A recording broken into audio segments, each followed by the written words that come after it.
Hey galera, meu nome é Jason e esse aqui é o Instinto Mangaka.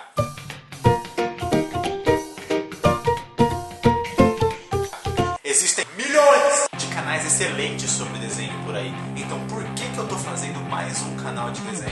Nesse canal eu quero falar especificamente sobre criação de mangá. Então se você é alguém que quer criar um mangá e tem dúvidas sobre isso, esse aqui é o lugar certo para você. Nesse primeiro vídeo eu quero falar um pouco sobre esboço. Então, vamos nessa?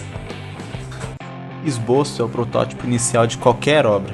Sei que isso soa pleonasmo, mas é verdade. No desenho, ela é a forma mais básica de se passar o que está na sua cabeça para o papel. Em sua íntegra, um esboço não deve ser detalhado e prendido em termos como beleza. Os traços devem ser soltos e livres e você deve ter permissão para rabiscar, remontar e bagunçar o quanto quiser. Claro que para isso você precisa que ele possa ser apagado após o desenho estar finalizado. Muitas pessoas têm dúvidas sobre esboço e acabam por se preocupar demais, tirando a naturalidade que de fato é esboçar alguma coisa. Aqui não existem regras, e se existir alguma, ela é: passe o que você quer passar para o papel da maneira que for melhor para você. O que vou passar aqui não são regras para esboço, e sim padrões e técnicas que podem facilitar você a se adaptar a fazer esboços de seus desenhos. Primeiro, use formas geométricas. Elas são o melhor modo e mais simples de representar qualquer coisa que exista no mundo. A partir de círculos, quadrados, retângulos, triângulos, elipses, formas geométricas que vão te ajudar a representar qualquer coisa facilmente. O esboço da figura humana padrão você já viu em inúmeros lugares, então não vou me concentrar nele e sim em esboço de figuras menos exploradas. Vocês vão perceber que não tem segredo, que assim que você aprende a esboçar alguma coisa, você automaticamente aprende a esboçar tudo o que você quiser. Para fazer uma criança, por exemplo, você vai partir de um círculo, assim como o esboço natural da figura humana, porém, você não vai transformar isso naquela forma oval, você vai permanecer no círculo. O pescoço da criança também é bem fino, muito mais fino do que de um homem adulto. De resto, você não vai fazer tanta curvatura em relação à cintura e peitoral, você vai deixar a figura mais quadrada, entre aspas. Isso porque a criança ainda está em fase de desenvolvimento, então ela não tem músculo ainda. Então, no caso, se você for fazer um menino mais gordinho, aí você vai fazer ele mais arredondado. Nos braços você faz normalmente finos, se você está fazendo uma criança magra. A criança ela tem aquela questão de ela ser 8/800, ou a criança é muito magra ou a criança é muito gorda. Ou você faz aqueles braços e perninhas bem magrinhos, como eu estou fazendo aqui, ou você vai fazer aquele garoto bem gordinho, bem arredondado, com os braços bem grossos.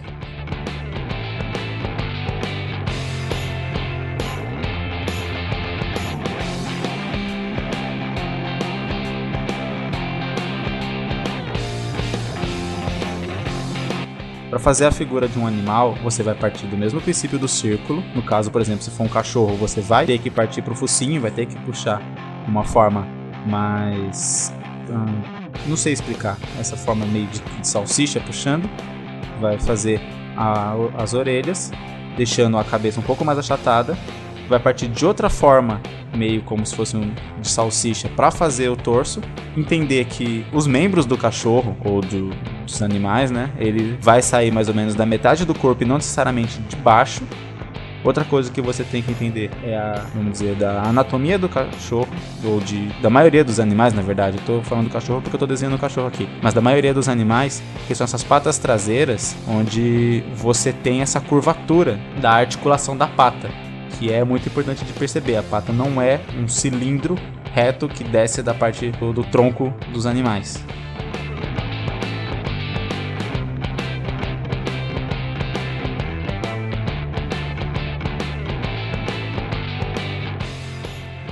O que eu quero esclarecer aqui na figura humana é que para você desenhar, você só tem que ter noção, basicamente, das proporções. A figura humana você já viu, mas eu quero te passar mais ou menos as proporções.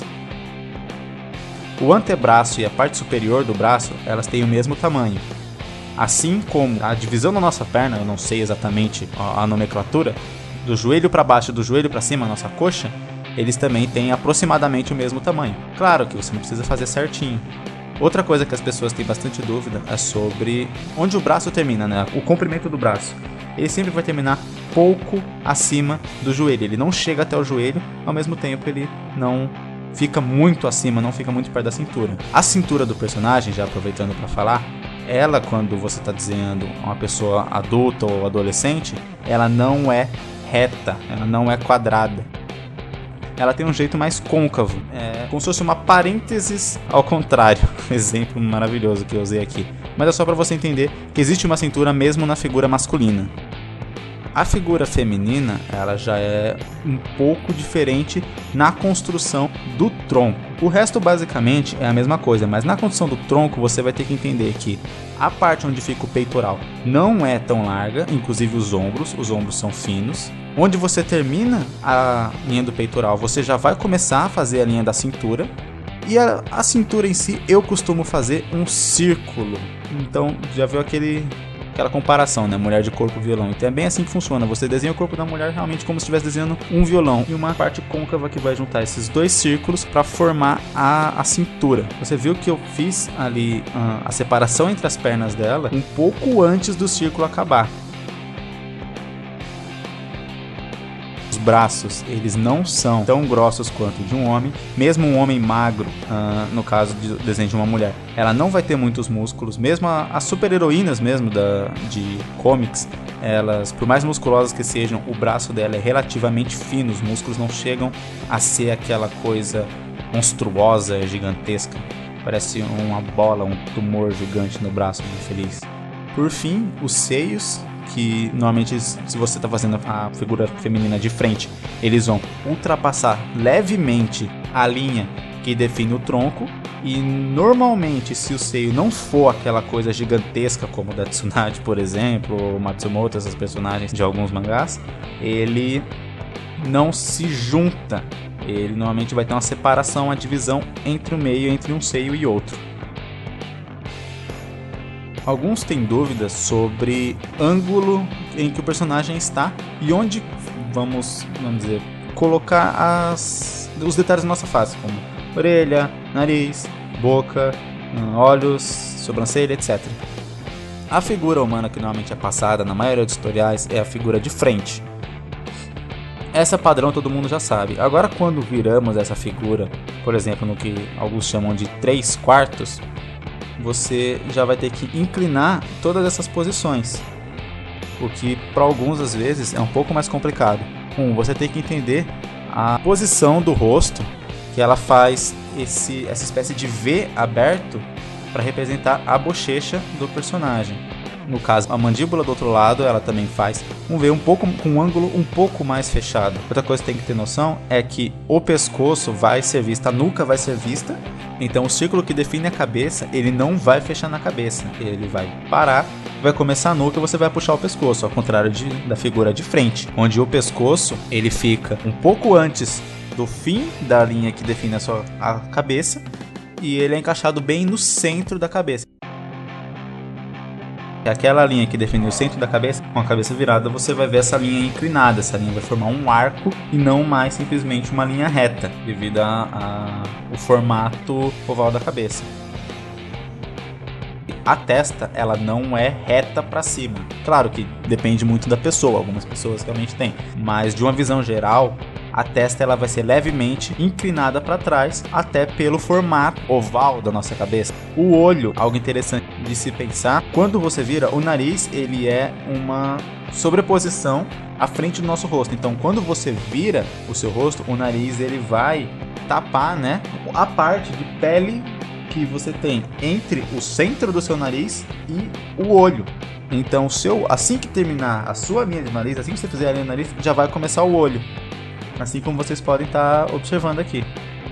A última posição, e a que as pessoas consideram mais complicada, é a posição que pode ser chamada de 1/4. Então, a pessoa está de lado, está inclinada, mas muito levemente inclinada.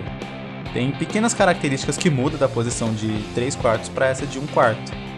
A orelha ela já consegue ser vista, as duas orelhas conseguem ser vistas, porém uma vai ser vista com maior facilidade, a outra vai aparecer só um pequeno detalhe dela ali, mas ela já vai conseguir ser vista. O pescoço, você já vê que ele completa, vamos dizer, ele para na sua orelha. Então, ele vai até a orelha, a sua nuca não vai ser mais mostrada nesse desenho. Vale lembrar ainda aquele detalhe da bochecha, testa e da mandíbula do outro lado. E agora, vejam, os olhos, você já consegue ver a pele entre os dois olhos. Porém, como o personagem está levemente inclinado, a distância do centro do rosto ou do nariz para cada olho vai ser diferente. O olho que está mais à frente, ele vai ser mais distante da linha central do rosto do que o olho que está atrás, no caso que está mais ao fundo do rosto.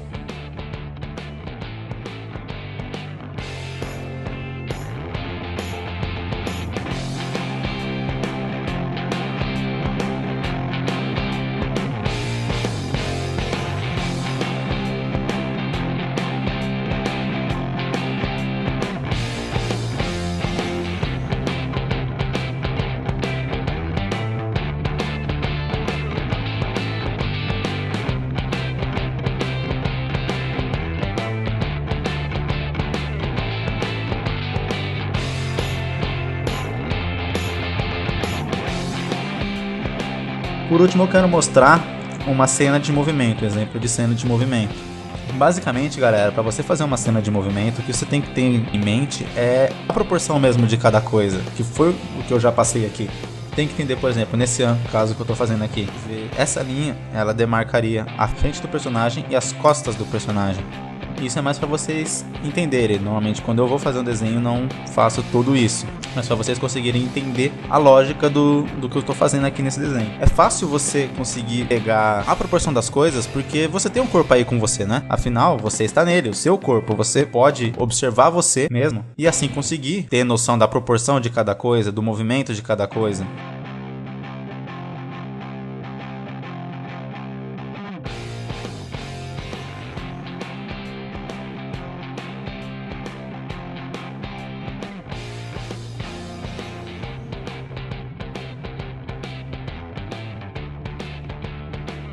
Essa aqui é uma representação de como os braços ficariam, por exemplo, se eles estivessem retos, para você conseguir ter uma visualização melhor desse movimento do braço e dessa questão de proporção.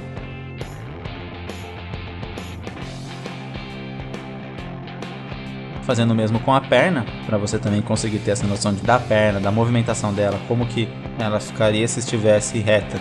Então tudo é uma noção de observação e de entender como que seu personagem se movimenta, como que são as articulações dele, as possíveis articulações que ele pode fazer para você conseguir entender qual movimento que ele estaria fazendo. E como esse movimento pode ser representado de forma que você deixe tudo na sua proporção exata, sem cometer erros.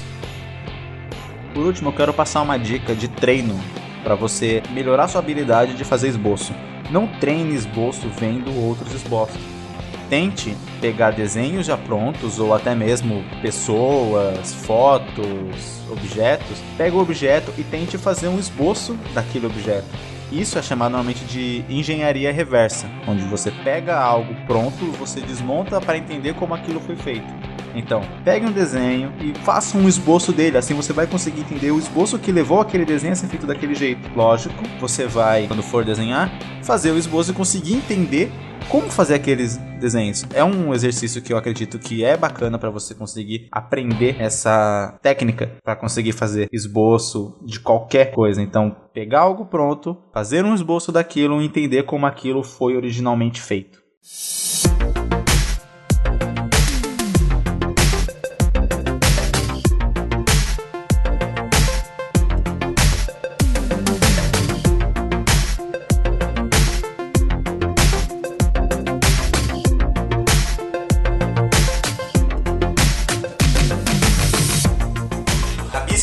Rabisque mais.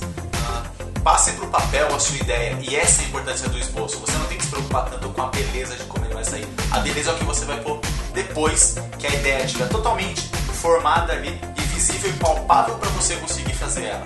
Mas lembre-se, principalmente, o esboço é algo que tem que te ajudar no desenho. Ele não é uma obrigação. Você não tem que fazer o esboço porque alguém te disse que você é obrigado a fazer o esboço antes de fazer um desenho. Não, você tem que fazer o esboço porque ele te ajuda a entender melhor o seu desenho antes de você colocar detalhes. Então eu espero que esse vídeo tenha te ajudado. Eu espero que ele tenha sido útil para você entender a função do esboço, se você realmente precisa dele ou não. Porque daí vai de cada desenhista, cada pessoa tem um hábito de desenho diferente. Então se você acredita que você precisa do esboço, eu espero que esse vídeo tenha sido útil. você gostou do vídeo, se inscreve no canal, porque vão ter mais vídeos, esse é apenas o primeiro, eu espero fazer muito mais, inclusive falando sobre esboço e outras coisas, como eu disse, técnicas de criação de mangá em geral. E dá um like, compartilha, ajuda a divulgar, porque isso me dá uma força muito grande para continuar fazendo esse trabalho.